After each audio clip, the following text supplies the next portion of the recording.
Hello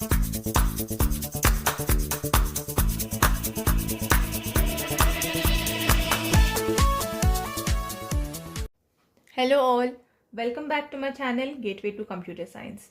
Today's topic of discussion will be on process and various process states. If you're new to my channel, I would request you to please subscribe to my channel and do like and share this video. Before starting, I just want one suggestion from all of you. I'm planning to make important questions from each subject of video syllabus. If you want me to make, then comment questions in the comment section. Then I'll be making one playlist of important questions parallelly. Without any further delay, let's continue with today's topic of discussion. As discussed in the previous video, what is process? Process is a program under execution, and program are the lines of code. Lines of code together form a program, and any program that is under execution is known as process. If you haven't seen my previous videos, I would request you to first go and check that, because all the videos are interrelated. I'm planning to make a whole playlist of operating system. So first just go and check that video and then you can see this. So now talking about the process life cycle, we have 5 process states, important ones. Apart from that, we have the other 2 that we'll be discussing further in the video. The 5 process states are new, ready, running, terminated, wait or block. Now we'll be understanding each of this. So new state is when a process is created and it will be stored in the new state. When a process is created, it is in the new state or it will be stored there. So when the process is initially created, it is in the new state. As we discussed earlier, operating system helps in the management of processes. That is, it will help it will tell when the process should be in which state. So that is how operating system is helping in the whole process management. And we have something called as scheduler to schedule the processes, when it should be going into the ready state, when it should be in the running state. So we have something called as scheduler that helps in scheduling. And we have various scheduling algorithms also that we'll be discussing in the further videos. So now the process, when it will be going from new state to ready state, it will be with the help of long-term scheduler. Long-term scheduler helps the process to go from new state to the ready state. Now when the process is in ready state, it means that it is ready for execution. If it is going in ready state, what it means? It is going into the RAM space. When the process is in ready state, that means it is ready to get executed, but it is waiting for CPU to accept it. Now when the process is going from ready to running state, that means it is getting executed in the CPU. The process, when it is going from ready to running state, that means it is getting executed in the CPU. And here comes short-term scheduler, which helps in the process of scheduling the process from ready to running state. And you will be having various number of processes present in the ready state in the form of queue, in the ready queue, so that when the short-term scheduler schedules it to the CPU, then only it will go from ready to running state. Now we have already spoken about input-output request or interrupt handling. Whenever there will be any input-output request or interrupt to be handled, the process comes from running to wait or block state. Then what happens? The short-term scheduler will schedule some other process into the running state so that the CPU should not be idle at that particular point of time. So the previous one process, for example, we have P1 and P2 in the ready state available. Now what will happen is, when P1 will come from ready to running state, now P1 is going to handle some interrupt. So then it will be kept in the wait or block state. Then P2 will be given to the CPU and then P2 will go into the running state. And also there can also be an other situation where the process can get preempted.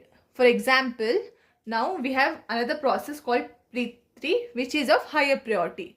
When P2 is in running state, now if the process P3 is of higher priority, what will happen is P2 will get preempted and it will come back to ready state, and then P3 will get executed and then P3 will go to running state.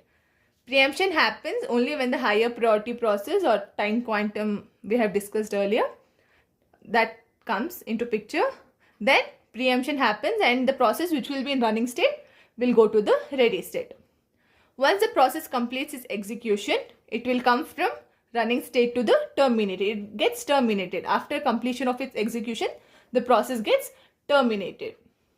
And when the process is in wait to block state, then it will be going again to ready, and from there it will again get executed because other processes will be getting executed in the CPU. So here we have medium term scheduler that will give the process from wait or block state to the ready state.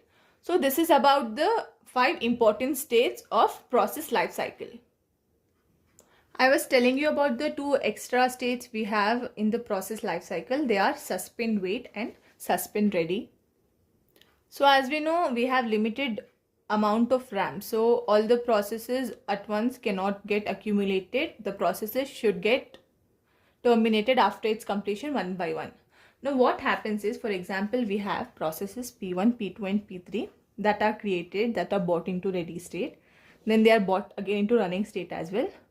What happens is, like, if all of them in between the execution will come to handle some interrupts, and if all of them are brought into the wait queue, wait state, then what will happen is, for example, if only P1 and P2 space is available in the wait state, what will happen is they will be sent to suspend wait state.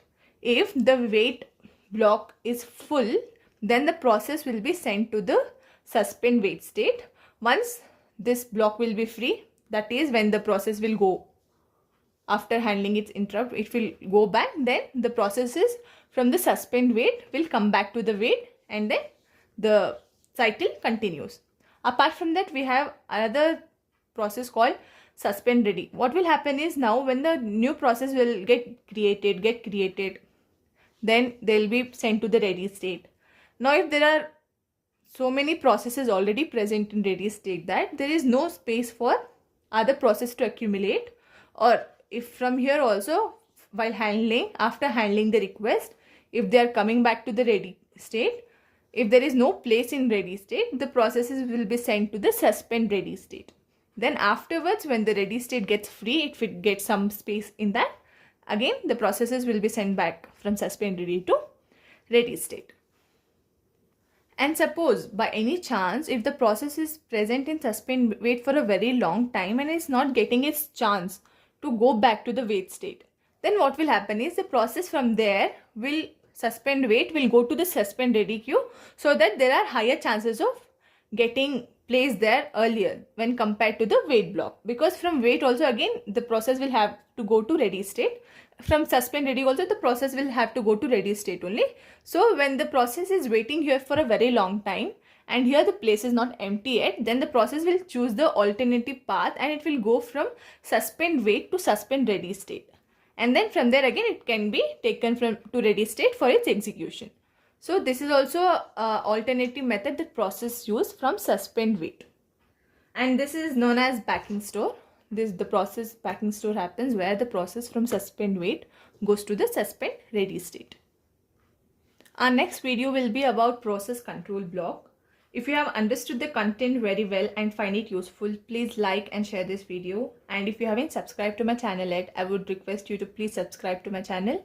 And also tell me about the important questions that I'm planning to make according to the video syllabus. If you're okay with it, then comment yes in the comment section. Thank you for watching. Have a nice day.